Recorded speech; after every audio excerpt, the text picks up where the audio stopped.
ang kahalagahan ng CPD para sa mga guro. Sa lesson na ito ay ating tatalakayin ang konsepto ng Continuing Professional Development o CPD para sa mga guro sa Pilipinas. Ating bibigyan diin ang kasaysayan ng CPD at ang rason kung bakit ito mahalaga sa pagpapabuti ng kalidad ng edukasyon.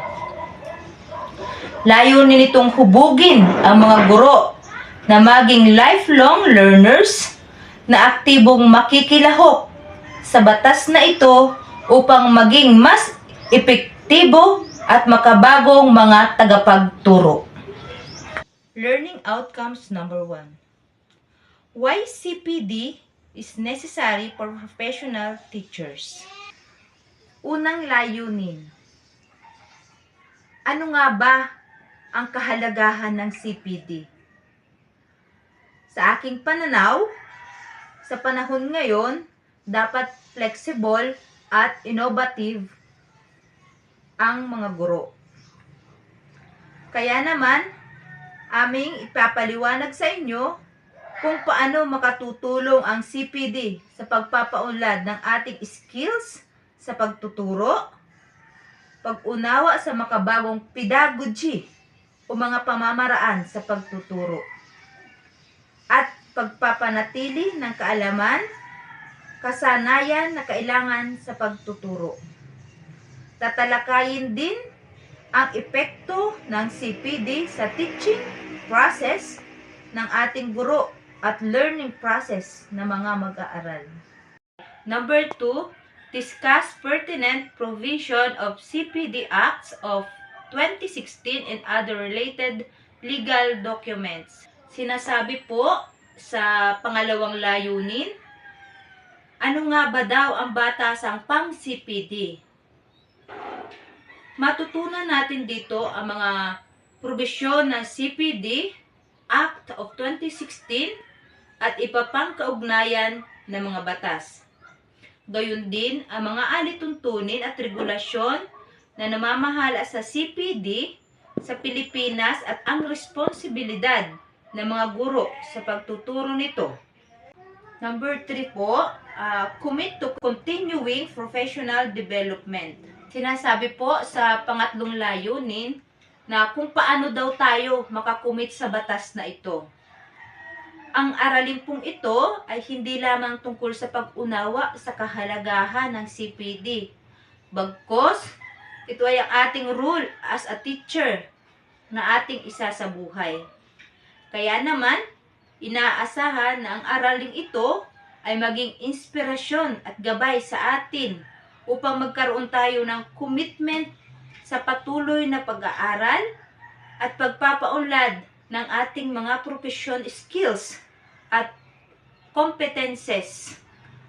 Atin ding malalaman ang mga praktikal na estratehiya kung paano maiisagawa ang epektibo ng mga batas na ito. And this will be the end of my report. Thank you. The philosophical basis of CPD.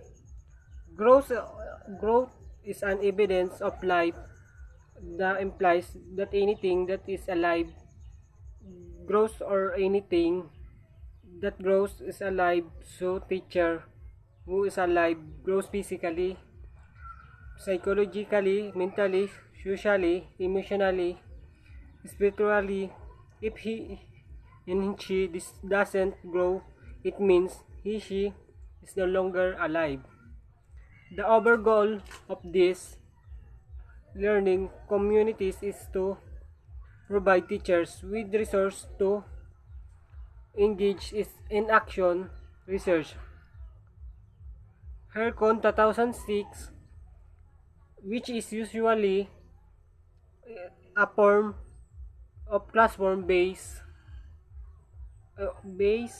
on solution to improve teaching and learning. The teacher researcher network follow these steps. Letter A, identification and definition of a problem. Ang ibig sabihin po ng definition of problem ay tumutukoy sa pagtukoy sa pagbigay ng kalugan sa isang problema. Ito ang unang hakbang kung saan tinutukoy ang issue o hamon na kailangan tugunan. Tapos ang letter B, planning for improvement. Pagpaplano para sa pagpapabuti. Pagkatapos matukoy ang problema, pinaplano kung paano ito haharapin at solusyonan. At letter C, implementation of teaching, learning activities. Pagpapatupad ng mga gawain sa pagtuturo o pagkakatuto. Ito ang pagsasagawa ng mga plano na ginagawa sa mga nakaraang yugto. Tapos letter D, observation of results or data collection.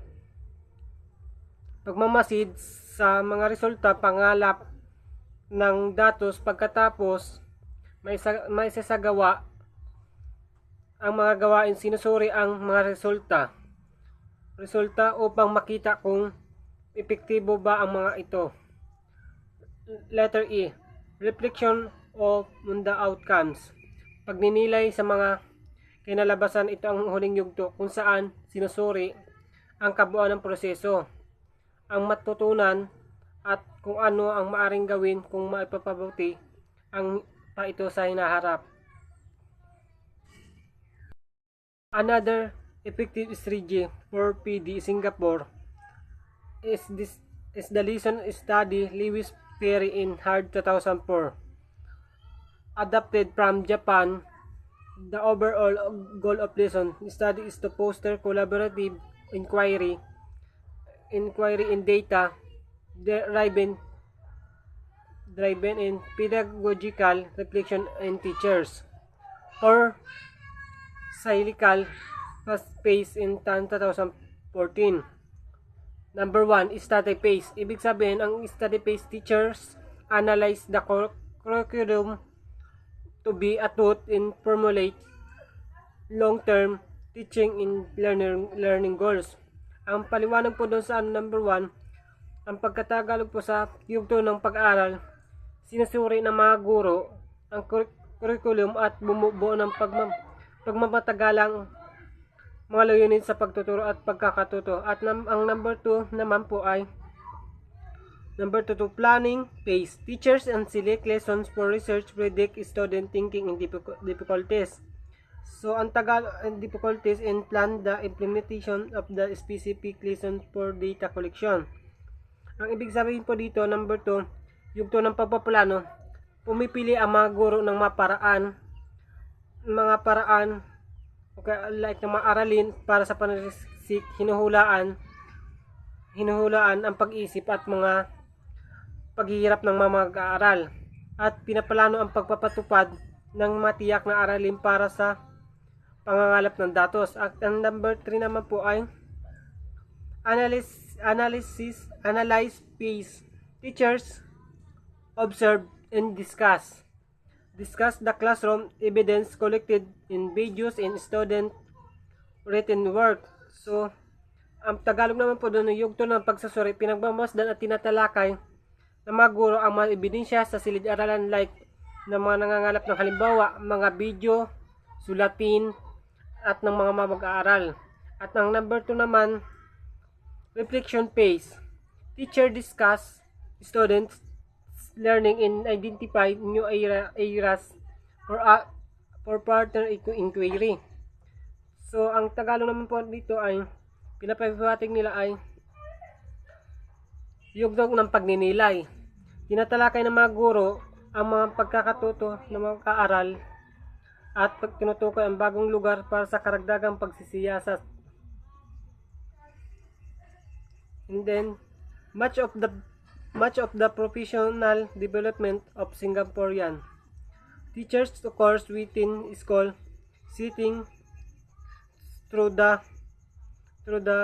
learning circles of learning teams with the widely accepted concepts of schools as learning organization and with teachers. Welcoming attitude to PD. These are number of works, embedded opportunities for PD, collaborative lesson planning to project-based in learning. Hello, good day everyone. My name is Aileen Cabonat Arevalo from San Narciso, Quezon. Our topic for today is all about the historical and legal basis of continuing professional development in the Philippines. Even before the enactment of the CPD Act of 2016, CPD was already allowed to in the 1987 Philippines Constitution, no less than the fundamental law of the land. Section 5, the state shall enhance the right of teacher to professional advancement. Bago po man may ang pagpapasa ng CPD Act noong 2016, ang CPD ay nakasaad na sa Saligang Batas ng Pilipinas noong 1987. Ayon sa Section 5 ng Saligang Batas, ang Estado ay magpapalakas sa karapatan magpatuloy sa propesyon ng mga guro. Andito ang iba pang batas na nakasaad ang patuloy na pagsasanay sa propesyon ng mga guro. Number 1, Batas Pambansa 232. The Education Act of 1982, Chapter 3. Duties and Obligation. Section 16 state as one of the teacher obligation to assume the responsibility to maintain and sustain his professional growth and advancement. Batas Pambansa 232, ang Education Act of 1982, nakasaad sa Chapter 3 ay nakatakda sa mga guro na panatilihin at palakasin ang kanilang propesyon. Dapat magkaroon ng mga iba't ibang workshop ang mga guro, magkaroon ng iba't ibang training para mas marami pa silang kaalamang matutunan at maituro sa mga kabataan. Number 2, RA 9155, an Act instituting a framework of governance for basic education, establishing authority and accountability, remaining the Department of Education, Culture and Sport as a Department of Education, and for other purposes, was enacted on August 11, 2001, and the enumeration of duties and function of the Secretary of Education, Section 7. Sa karagdagan sa kanyang mga kapangyarihan, sa ilalim ng umiiral na batas, ang kalihim ng edukasyon ay magkakaroon ng otoridad, pananagutan at responsibilidad bukod sa iba pang mga bagay para sa pagpapabuti ng katayuan sa trabaho, professional na kasanayan, kapakanan at mga kondisyon sa trabaho na lahat ng kawani ng departamento. Sa Section 7 ay nagsasaad na naayon sa mga pambansang patakaran, plano at pamantayan sa edukasyon, ang mga pinuno ng paaralan ay magkakaroon ng otoridad, pananagutan at responsibilidad para sa paghihikayat ng pag-unlad ng kawani.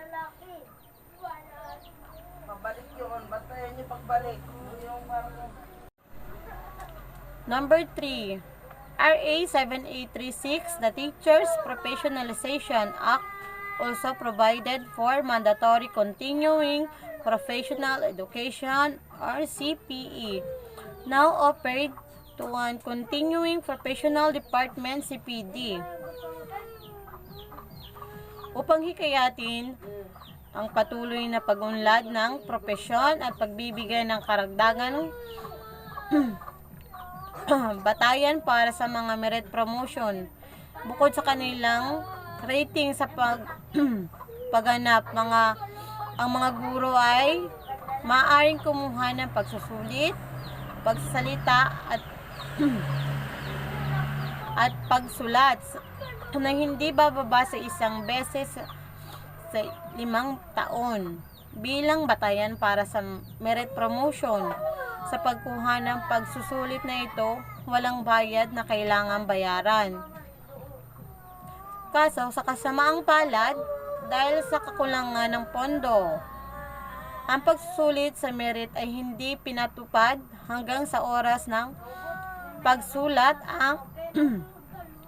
Ang parehong RA 7836 ay nagsasaad na ang hindi makatwiran o malisyosong pagkabigo na dumalo sa mga seminar, workshop, komprehensyo at iba pa o ang programa na patuloy na edukasyon na itinakda ng Board of Commission, Section 23. Rebokasyon ng sertipiko ng rehistrasyon,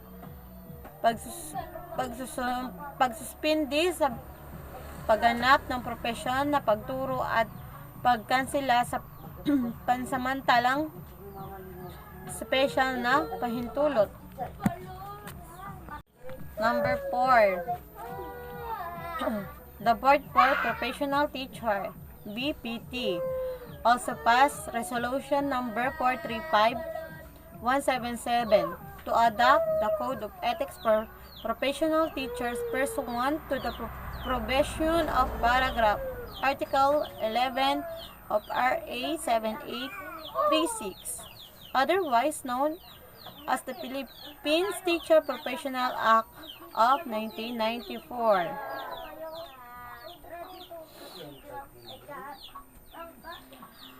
Ang bawat guro ay dapat makibahagi sa programa na patuloy ng edukasyon sa propesyon ng Komisyon sa Regulation ng Propesyon at dapat magpursigi ng iba pang mga pag-aaral na magpapabuti sa kanyang kahusayan, magpapataas sa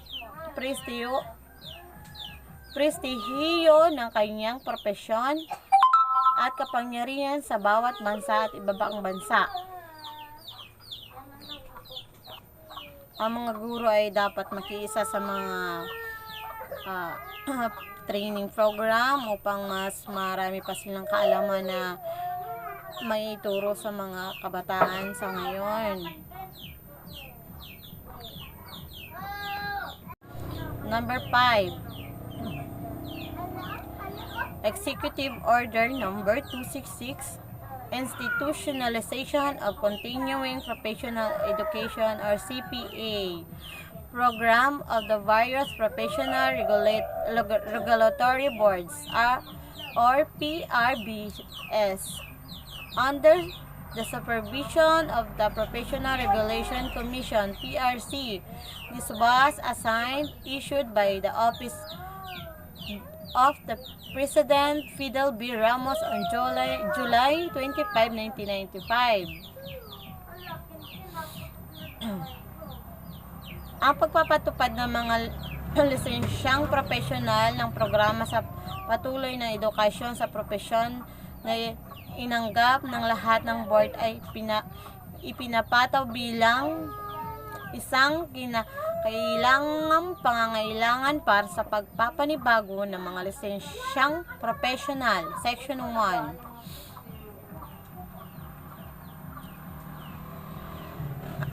Ang utos na ito ng ehekutibo ay nakabatay sa mga sumusunod. Ang iba't ibang propesyon ay may mahalagang papel sa pagbuo ng bansa.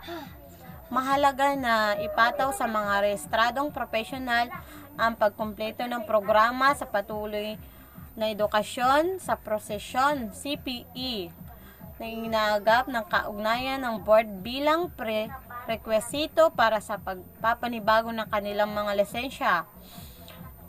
Ang mga professional na sumasailalim sa programa sa CPE ay nagkakaroon ng kakayahan na mapabuti ang kanilang kaalaman at kasanayan sa teknolohiya at mapanatili ang kanilang pagiging pasalungat sa mga modernong trend at teknolohiya sa kanilang mga propesyon. Sa pamamagitan nito, tiyak na mabibigay ang mataas na kalidad ng serbisyong profesional na makakapigil sa mga pandaigdigan pangantayan sa ilalim ng pangkalahatang kasunduan sa kalakalan ng serbisyo or GATS. At sa parehong oras ay nagbibigay ng seguridad at proteksyon sa publiko. Ang tiwala at pagtangkilik ng publiko sa isang profesional ay nakasalalay sa kanyang kakayahan at kalidad na serbisyo na ibinibigay na resulta na pagkuha niya ng mga bagong kaalaman at kasanayan sa teknolohiya. Good morning, classmates all over the Philippines. Good morning, Ma'am Lynn. Risa Villanueva, your reporter today from San Narciso, Quezon, Bachelor of Secondary Education, major in English. Good morning po sa ating lahat. Nandito po ako ngayon para i-report ang about sa Nasalyan Provision of RA 10912 or the Continuing Professional Development Act of 2016. So, ayon po dito sa provision na ito, a lot of questions have been raised about RA 10912, otherwise known as the Continuing Professional Development Act of 2016. Many teacher resist CPD. It is claimed to be extra expenses, extra effort, and extra time, when in fact it is very professional obligation. CPD is the only way professionals can sharpen their competitive edge in an international world that has become the global village. The need for CPD is heightened by regional integration and internationalization, which are now real. To be in, professional must meet international standards. The way to go is CPD. So, nung nakaraan, nung ma-approve ng ating gobyerno ang CPD or Continuing Professional Development po is nagkaroon ng maraming doubt, maraming haka-haka ang iba't ibang mga professional. Sinasabi nila na ito ay dagdag pagod, dagdag gastos, dagdag hirap sa kanilang profesyon. Pero ito po ay nasa batas na at wala na po tayong magagawa. Ano po, Continuing Professional Development Act of 2016. So ano nga po ba ang ibig sabihin ng CPD? Bakit kailangan po tayo mag-undergo ng CPD? So ang CPD po, from the word Continuing Professional Development Act, ibig sabihin, hindi lang tayo mananatili sa kung ano ang ating profesyon. Kailangan po nating makontinue yung ating kaalaman, manatiling maayos, manatiling at madagdagan ang ating mga kaalaman. So, ibig sabihin, ano po, hindi porket graduate na tayo as a licensed teacher, may lisensya na, okay na. Hindi po ganun. So, mayroon pong tinatawag ng CPD o Continuing Professional Development Growth. Sabi pa, kailangan pong mag-update, update ang ating kaalaman. Kailangan makisabay tayo para kung sakaling dumating ang mga pagkakataon na syempre sa ibang bansa, sa ibang lugar, wow, sila improve na lahat ng mga teaching, the way they are teaching, di ba? So, dapat ganun din tayo dito sa Pilipinas. Kaya nating makipagsabayan all over the country, all over the world, not in Asian also. Ayan lang, so doon sa mga haka-haka na yun, wala pong nakuha ang ating mga professional na talagang nag-undergo sila. So ngayon naman po is, what are the purpose of CPD? Bakit kailangan magkaroon pa ng CPD? So yun po ang ating tatalakay for the next video. Yan.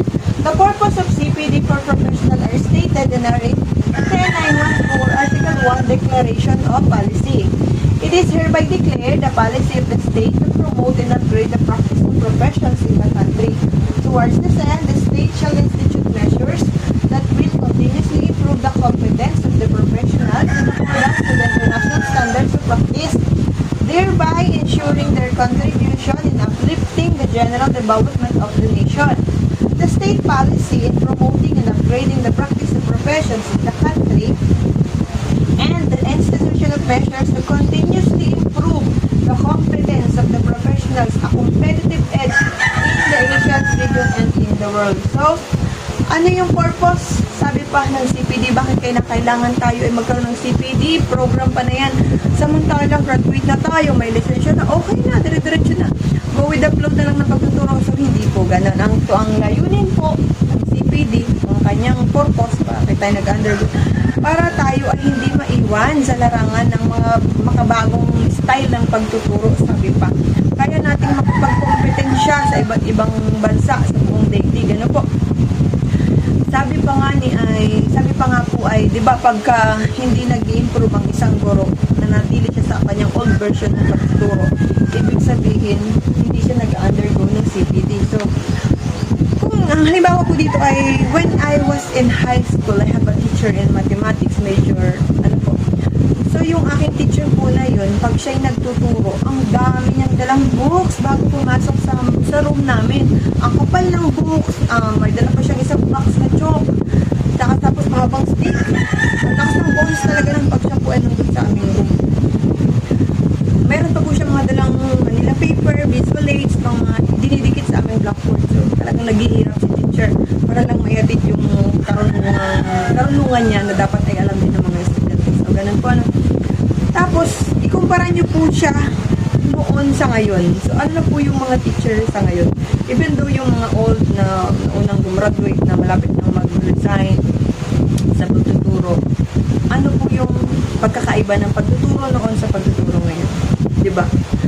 Diba po, masyado nang updated. Kung noon, ang daming books na dala, ngayon wala na po siyang books na dala. Ang dala na po niya is laptop.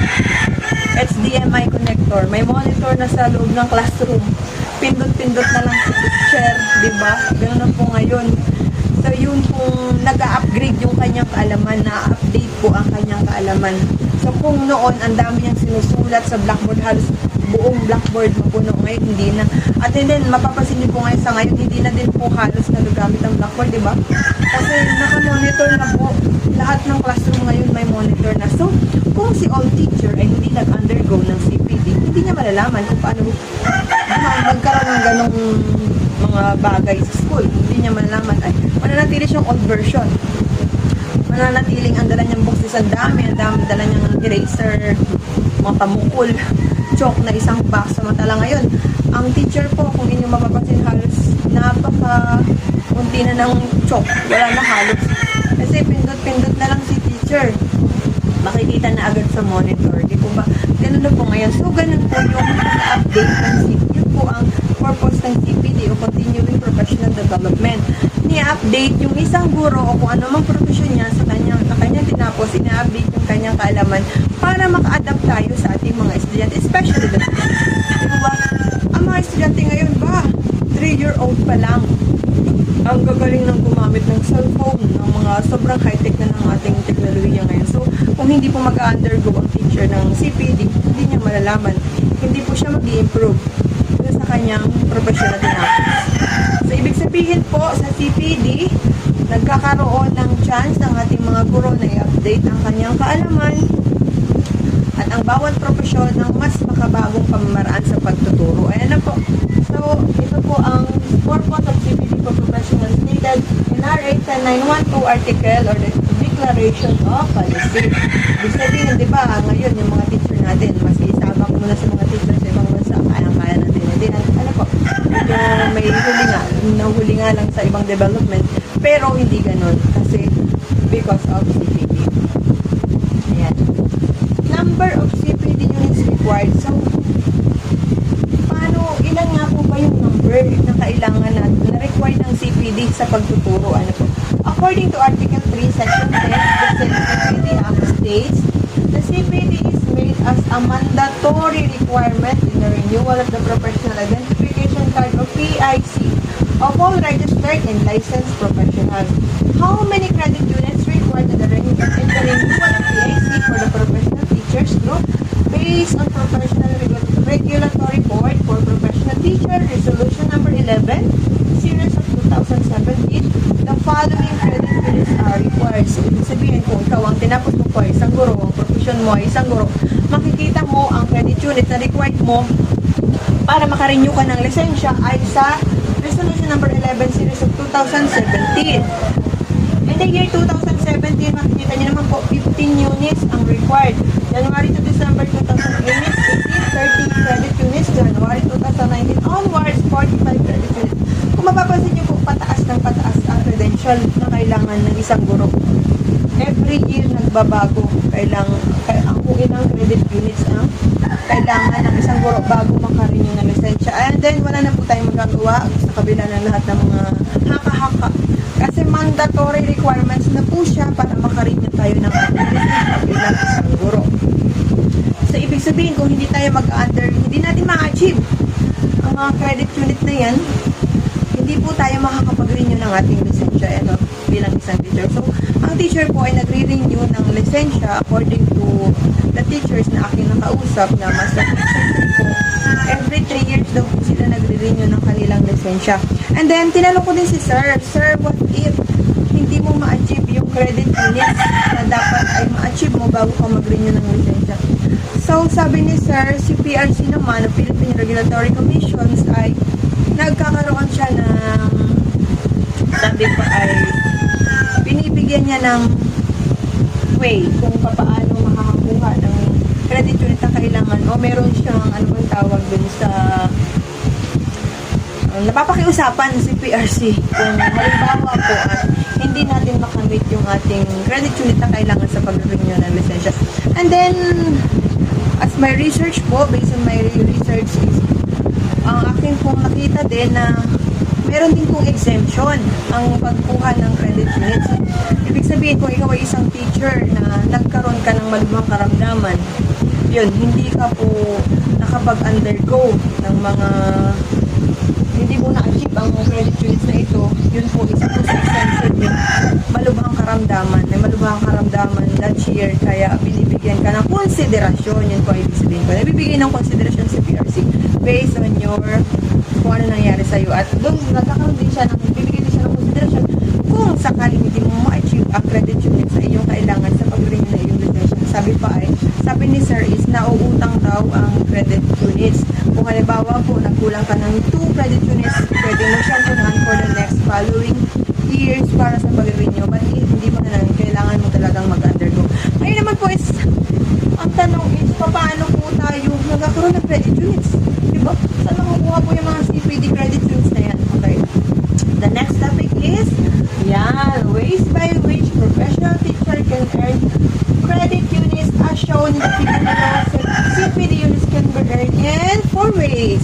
Ibig sabihin, 4 ways po yung pangangaraan para makakuha tayo ng credit unit. Credit units tayo ng credit units. Hindi naman natin alam kung paano tayo makakakuha na yan. So, makukuha siya sa unang pamamaraan, professional track. It includes training provided by CPD providers accredited by PRC. You can earn credit units as participants or training approved by the CPD Council. You earn more credit units if you serve as a resource speaker, trainer of demonstration teacher. You also earn credit units as panelist, reactor, facilitator, or moderator. You earn much more if you are assigned by the CPD Council to monitor the conduct of an approved CPD program. So, doon po tayo makakakuha ng mga credit units. Sa unang pamaraan is professional track. Ano nga po ba yung naka-improve? Naka-involve sa professional track.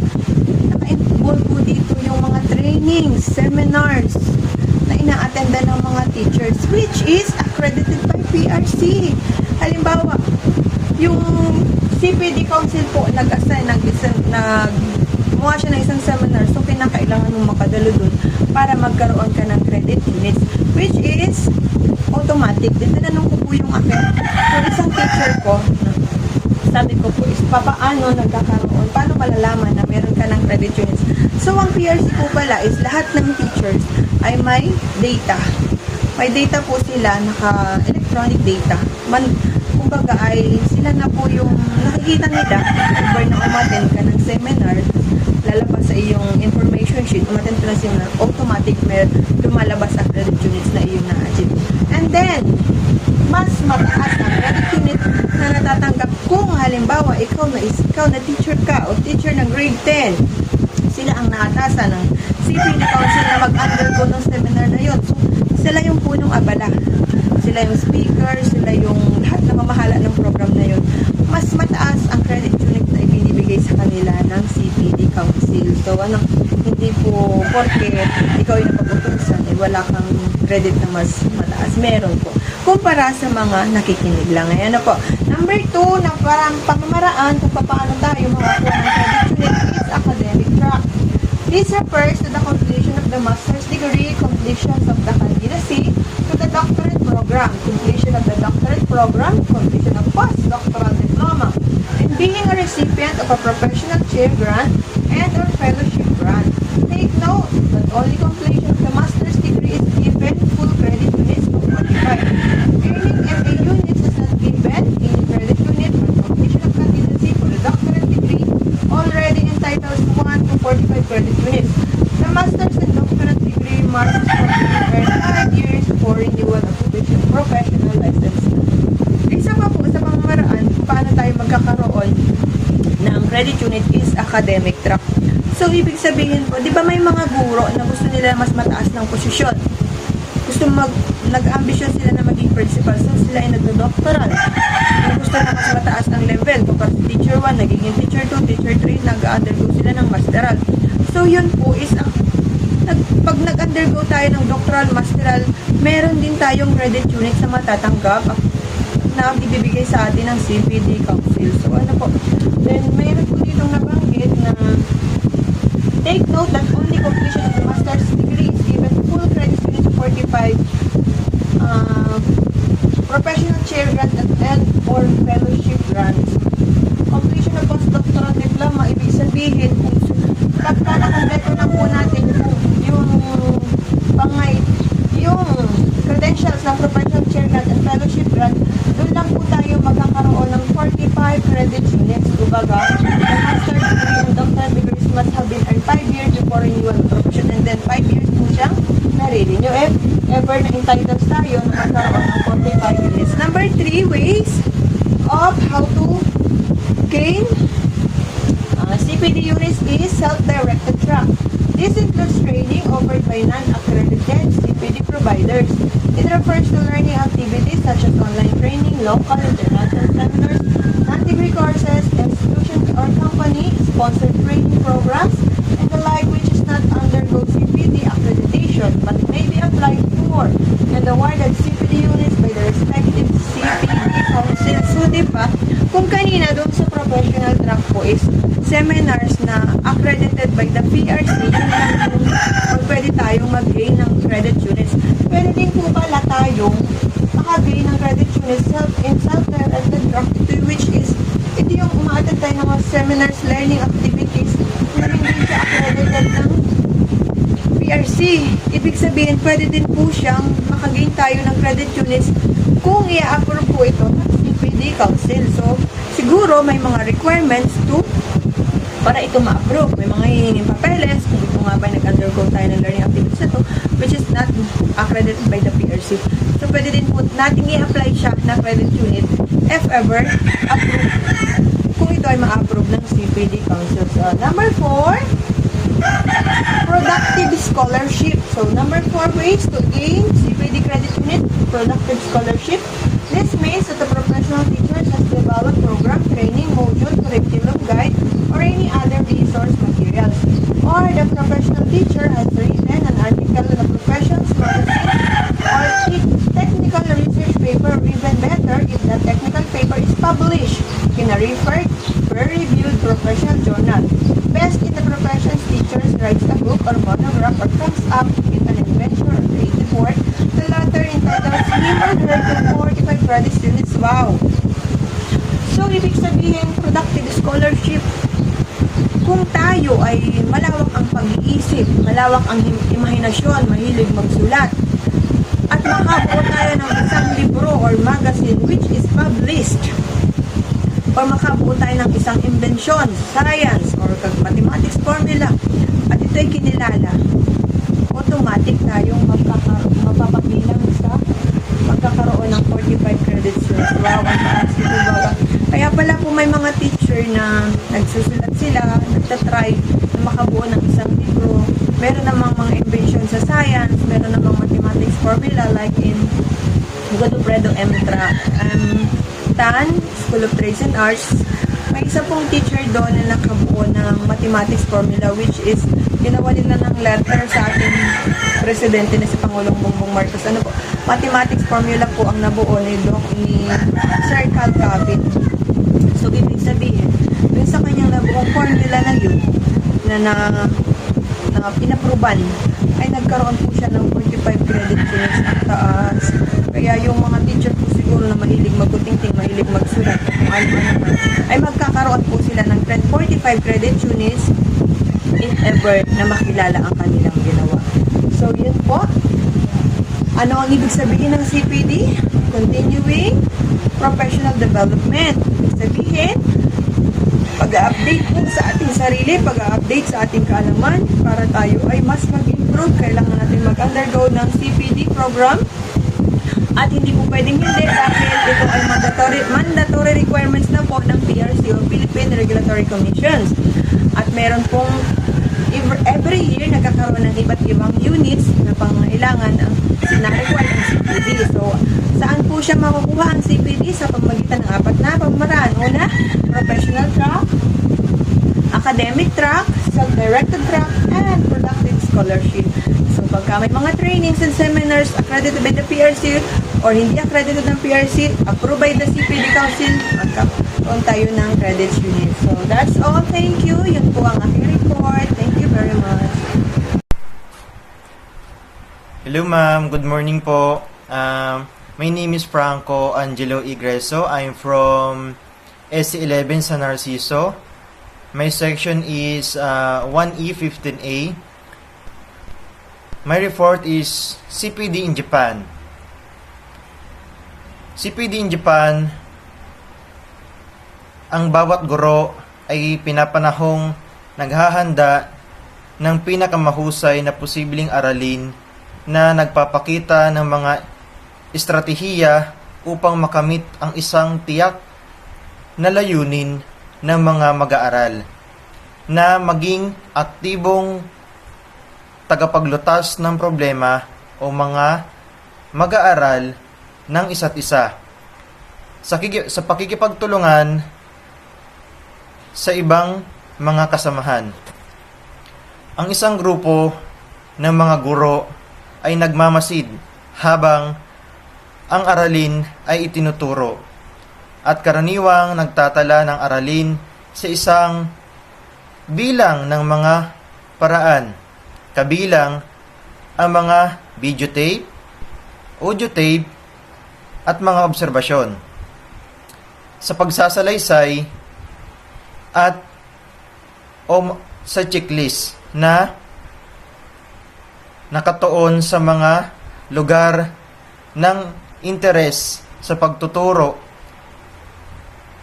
sa guro kung gaano karaming mga mag-aaral ang nagboboluntaryo ng kanilang sariling mga ideya. Pagkatapos, tinatalakay ng mga guro at kung minsan sa labas ng mungkahi upang mapabuti ang lesson. So, pinapakita dito na ang mga guro ay parang pinag-uusapan nila ang isang pag-aaral at pinagbabasihan nila isang lesson para mas ma-deliver po nila ng maayos dito sa bansang ito. Sa ilang pagkakataon, ang binagong aralin ay ibinigay lamang ng ibang guro pagkaraan ng ilang araw at muling inobserbahan at tinalakay. Ang guro mismo ang nagpapasya sa tema at dalas ng aralin sa pananaliksik. Ang malalaking grupo ng pag-aaral ay kadalasang nahahati sa mga subgroup ng 4 to 6 na guro. Ang mga subgroup ay nagpaplano ng kanilang sariling mga aralin, ngunit nagtatrabaho patungo sa parehong layunin. Ang guro mula sa lahat ng subgroup ay nangangarap at nagkomento sa mga aralin at subukang dumalo sa aralin at follow-up na talakayan. Para sa isang tipikal na pag-aaral ng aralin, ang 10 hanggang 15 oras na mga pagpupulong ng grupo ay ikinakalat sa loob ng 3 hanggang 4 na linggo, habang ang mga paaralan ay lumabas sa pagitan ng 2 2:40 at 3:45 ng hapon. Ang mga araw ng trabaho ng guro ay hindi matatapos hanggang alas 5 ng hapon na nagbibigay ng karagdagang oras para sa gawang pangkolehiyo at pagpaplano. Karamihan sa pagpupulong sa pag-aaral ng aralin ay nagaganap sa mga oras pagkatapos ng klase. Ang mga aralin sa pananaliksik ay nagbibigay daan sa mga guro na pinuhin ang individual na aralin, kumonsulta ng mga guro at kumuha ng mga obserbasyon ng mga kasamahan tungkol sa kanilang pagsasanay sa silid-aralan na sumasalamin sa kanilang sariling kasanayan. Isang tao, walang tao, walang profesional ang maaring mag-claim na siya ay dumaan na sa isang estado ng pagiging perpekto. This is the end of my report from 1E15A, first year, major in English, Franco Angelo Igreso. IPPD stands for Individual for Professional Development. Dito sa objectives ay makikita natin what competence will enhance. Kung ano pa yung nakasaad dito, kung ano pa yung mga kakayahan na maaari pa nating mapalakas o mapalago sa pamamagitan ng masusing pag-aaral. Tulad ng kung hindi mo ma-deliver sa student ng maayos ang mga lesson. Kung baga, need mo pang mag-aral kung paano maging malinaw ang mga tinuturo mo. Method strategy, nakalagay dito, what professional activity will I undertake to achieve my objective? Nasa dito kung ano ang mga dapat nating gawin para makamtan natin yung mga nais nating mangyari. Hahanap tayo ng paraan paano paunawa sa ating mga estudyante. Pwede tayong magbigay ng mga halimbawa na kasama sila o pwede namang magpakita tayo ng mga bagay na related sa subject. Resources naman natin, what will I do to access resources? Kunyari, kailangan natin gumamit ng laptop, kailangan natin humanap ng ibang pagkukunan ng impormasyon bukod sa ating hinahawakan na libro para mas maintindihan pa ng ating mga estudyante.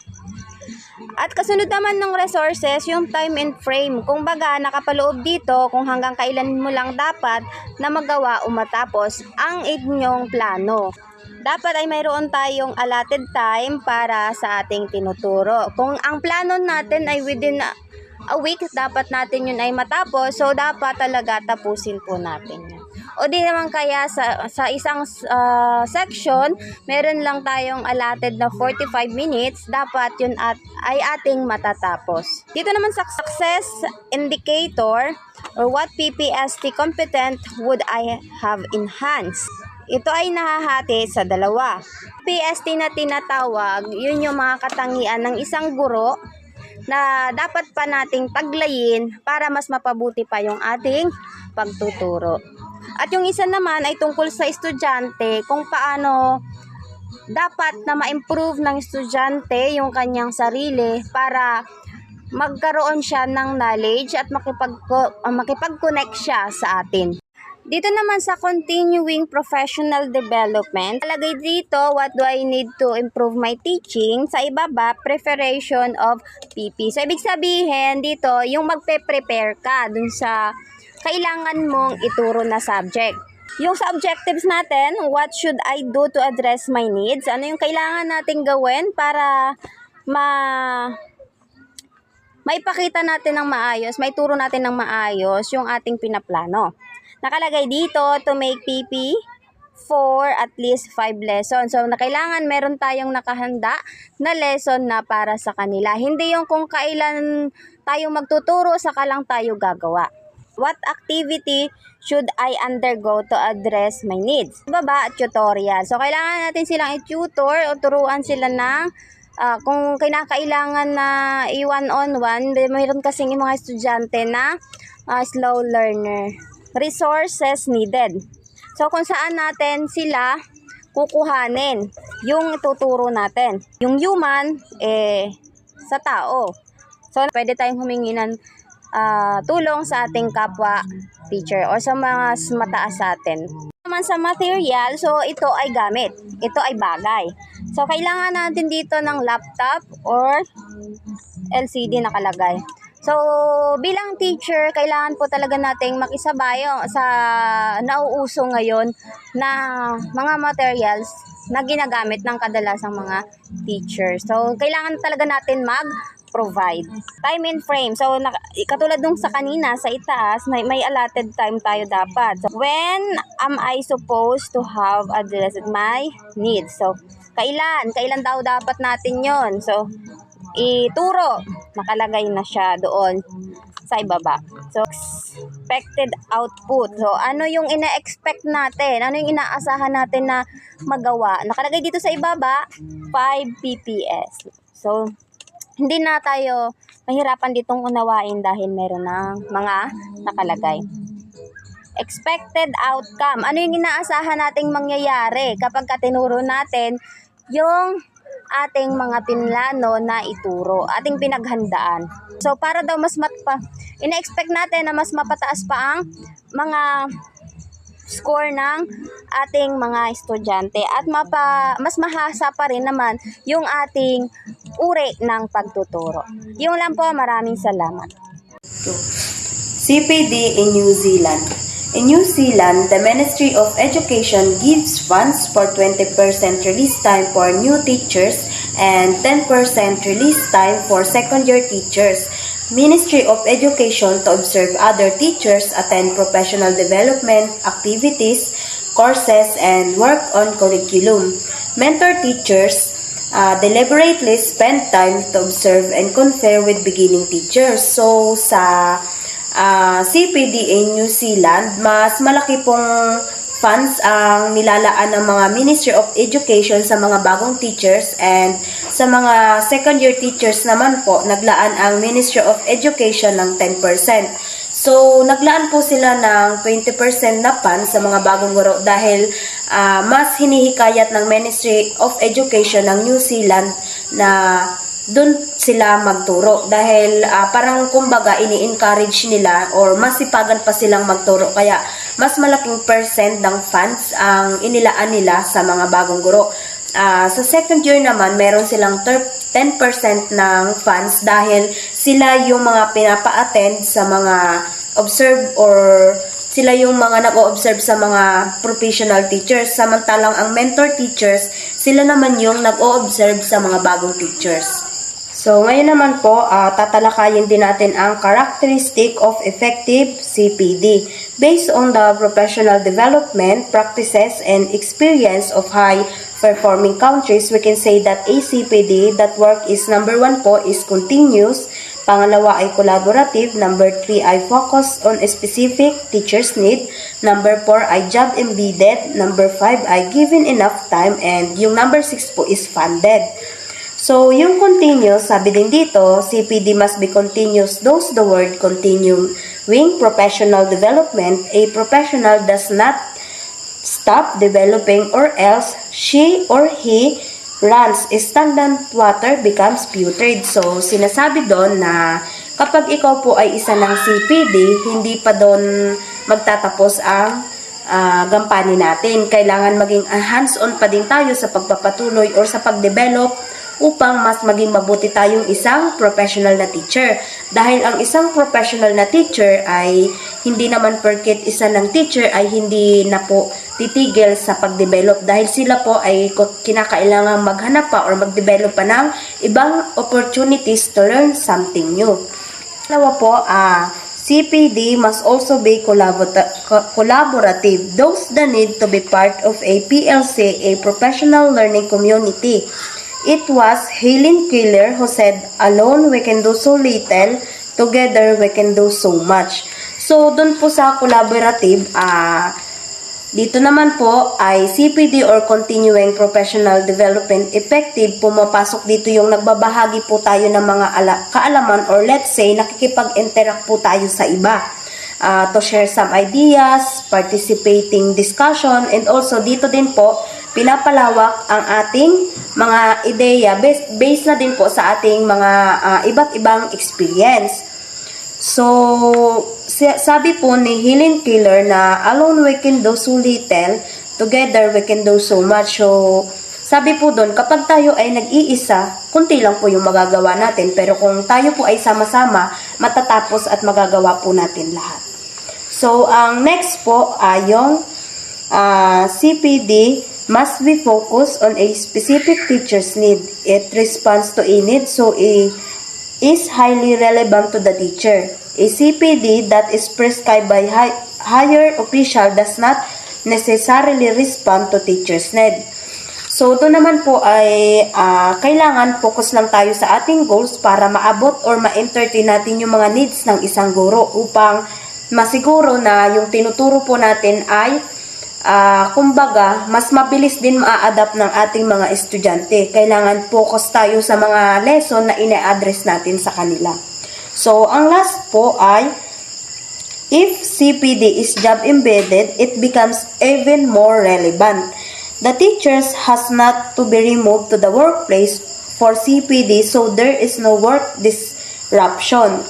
What the teachers is trained on is exactly what he or she does. So, dito naman po sa CPD is job embedded, tinutulungan tayong ma-improve yung ating skills while we are teaching. Ang job embedded ay mahalaga dahil ito po yung tumutulong sa atin bilang isang future educator or let's say, isa ng guro upang ma-build natin yung ating relationship, trust, and openness to share with the student. Kumbaga, dito po sa job embedded, mas kailangan po natin maging open mind para po mas maintindihan natin kung ano yung kailangan ng ating students.